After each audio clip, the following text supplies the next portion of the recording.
Welcome back to Aaron's Anxiety. I am your host, Aaron, your personal guide through anxiety. Today I wanted to talk about what is your biggest fear. I had a thought when it came to anxiety that what are you running from? Because anxiety is it's something that gets on you because a lot of times you're fearful of something, whether that's just the stressors of life, whether that's death or disease or famine or whatever it could be. What are you running from? Before we get started with this video, please like, comment, subscribe. I'd love to have new subscribers, and I'd love to be the first to welcome you to the Aaron's Anxiety family. We're a good bunch of people here, just trying to do the best we can. So, what is your biggest fear? What are you running from? What are you trying to get away from? What is the one thing that when I say, what are you afraid of? There's one thing that pops in. Or what's weighing on you the most? There's one thing that pops in. What's that first number one thing when I say that? There's probably something in your life, if you're like me, there's something in your life that you can change, that you can deal with, but you probably have been putting it off. And by me saying this, there's one thing in your head. There may be two, I don't know. But I know there's at least one thing in your head that you've been putting off that's been weighing on you. What is that thing? What is that thing? You need to figure that out. I'm sure you already know, and you need to address it, and you need to fix it.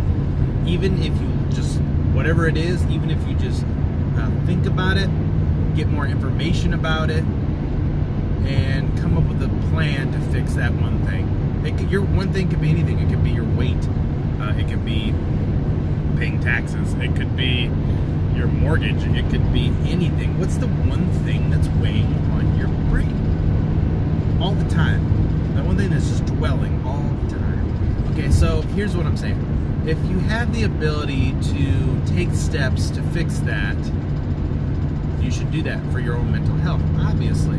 But I think now's the time. You know, now's as good a time as any. So hypothetically, say your biggest thing weighing on your head is your mortgage. Okay, I said mortgage. So here's what I'm talking about.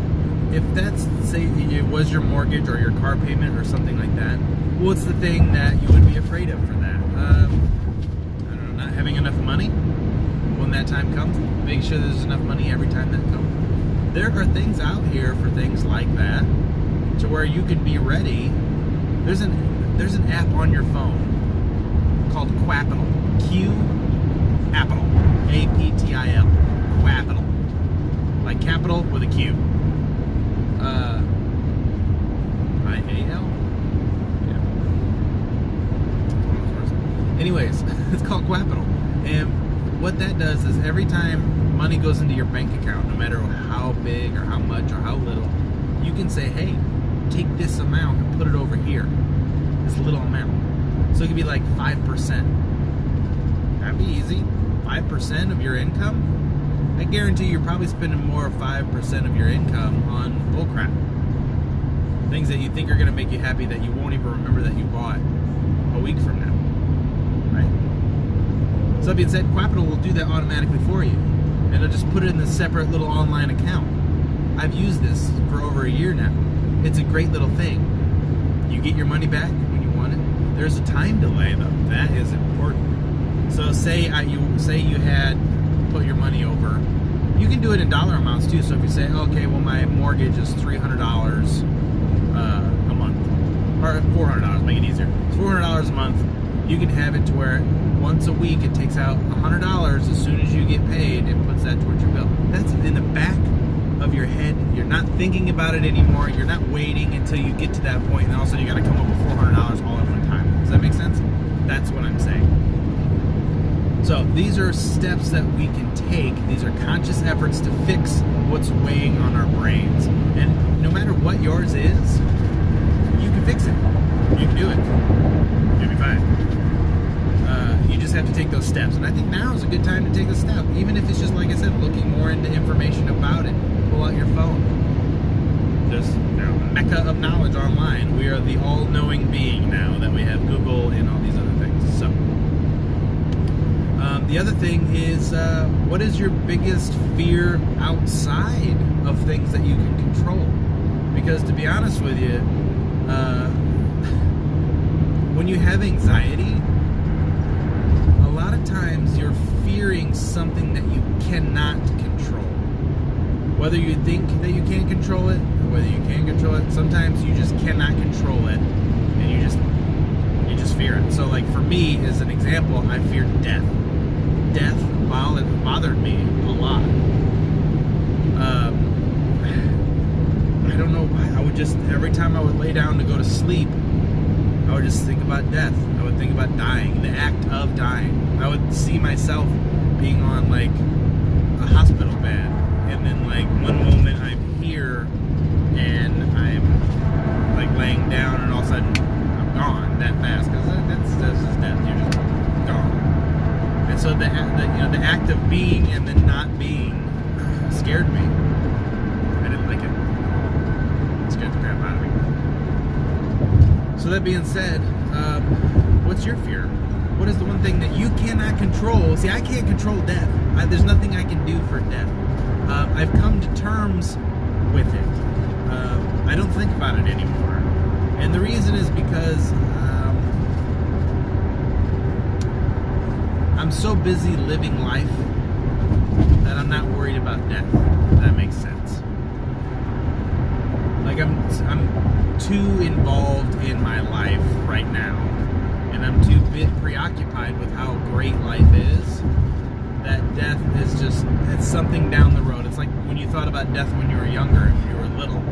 It's like, oh, that's a lifetime away. That's 80 years away. Oh, I can't even contemplate that much. Let me go back to what I'm doing. That's kind of back where I am now. Like, I don't really think about it that much. And when I do think about it, I don't want to live forever. You know, you think, oh, yes, live forever. That would be so fantastic. It wouldn't be great. It wouldn't be great at all, because all the people that you love are going to die, and then you're going to be here by yourself. You ever go to an old folks' home? They don't have many friends stopping by. They're just hanging out. They'll have maybe some little friends that are in the community with them. But those aren't their friends. Those are people that just live in the same building as them. And they just like, all right, well, I'll just spend some time with you. You know what I'm saying? Like, they didn't pick these people. They may like these people, but they didn't pick them. I picked my friends. I didn't pick my family, but I love my family. That being said, I don't want to be in a world without them. Like now as a dad, I have a son, and I don't want to be in a world without him either. So if it was for me to live forever and I gotta watch him grow old and die, I don't want to do it. No, spank you. So, and for me, I don't believe that there is an afterlife. I don't. I think once we die, it's lights out. It goes back to blackness. It goes back to unconsciousness. So it's like, for me, it's like when, what's the best way to describe this?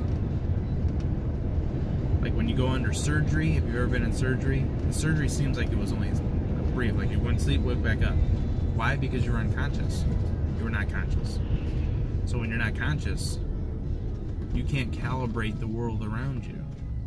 And I think that's what it is. I think that's what death is. I think you just go back to, say I was born in 1990, I'm going back to 1989 and before. Billions and trillions of years passed without me being around. So I'll be fine. But then the world's gonna go, 4 billion years, the sun's gonna explode. Hopefully we'll be, we'll either be extinct, far extinct, or be on another planet by that time. But I'll be dead and gone. I won't care. I'll be gone. Alright, friends, I'm rambling. I gotta get to work. If you have any questions, comments, and concerns, put them in the comments below. Other than that, tell me what your biggest fear is. What is your biggest fear? What is it weighing on you? Tell me. Put it in the comments. Admitting it's the first step. And also, if you guys have any questions, or if you want me to tackle a subject on any particular thing, let me know and I'll do my best for you. Just put them in the comments below, and if it's a good enough subject, I think everybody is going to benefit from it, then we'll go that route. So, alright friends, until next time, this is Smokey Robinson. I love Smokey Robinson.